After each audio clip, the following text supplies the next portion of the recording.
বিকালে চায়ের আড্ডায় এমন গরম গরম আর পুলকো আলুর চপ খেতে কার না ভালো লাগে। আসসালামু আলাইকুম everyone, welcome to my page.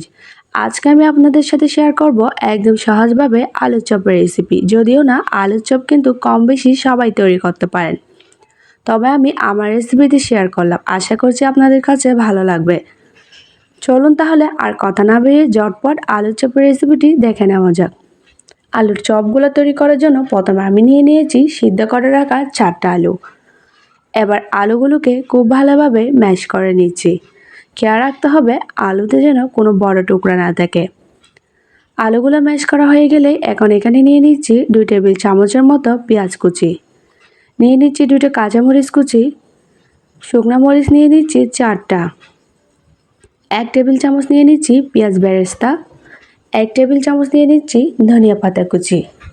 প্রথমে আমি শুকনো মরিচগুলো ভেঙে নিচ্ছি, তারপর হাফ চামচের মতো লবণ দিয়ে পেঁয়াজ কুচি, কাঁচামরিচ কুচি, পেঁয়াজ বেরেস্তা, ধনিয়া পাতা কুচি সবগুলো একসাথে মেখে নিচ্ছি। সাথে মেখে নিচ্ছি ম্যাশ করে রাখা আলুগুলো। চপের জন্য আলুটা একদম রেডি। এখন হাতে একটু তেল মেখে নিলাম আর অল্প একটু আলুর মিশ্রণ নিয়ে আমি কাবাবের শেপ দিয়ে দিলাম। আপনারা আপনাদের পছন্দ মতো যে কোনো শেপ দিয়ে এই চপগুলো তৈরি করতে পারবেন। একইভাবে সবগুলো চপ বানিয়ে নিলাম।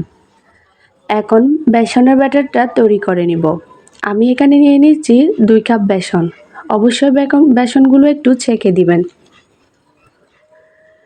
এখন এখানে নিয়ে নিচ্ছি 1/4 টিস্পুন হলুদ গুঁড়া, 1/4 টিস্পুন নিয়ে নিচ্ছি মরিচের গুঁড়া, 1/4 টিস্পুন দিয়ে দিচ্ছি বেকিং সোডা, হাফ চামচ দিয়ে দিচ্ছি লবণ। প্রথমে শুকনো উপকরণগুলো ভালোভাবে মিশিয়ে নিব। এখন নর্মাল পানি দিয়ে অল্প অল্প করে বেসনের ব্যাটারটা তৈরি করে নিব। এই তো আমার বেসনের ব্যাটারটা তৈরি হয়ে গেছে। এখন একটা একটা চপ দিয়ে বেসনে খুব ভালোভাবে কোট করে নিব।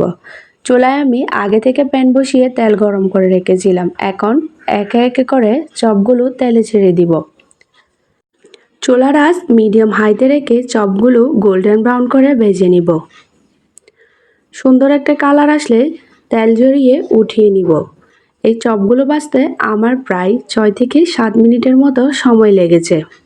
এই তো তৈরি হয়ে গেল ফুলকো ফুলকো গুলুমুলু আলুর চপগুলা। দেখতে পাচ্ছেন চপগুলো কতটা সুন্দর হয়েছে আর কতটা ফুলছে।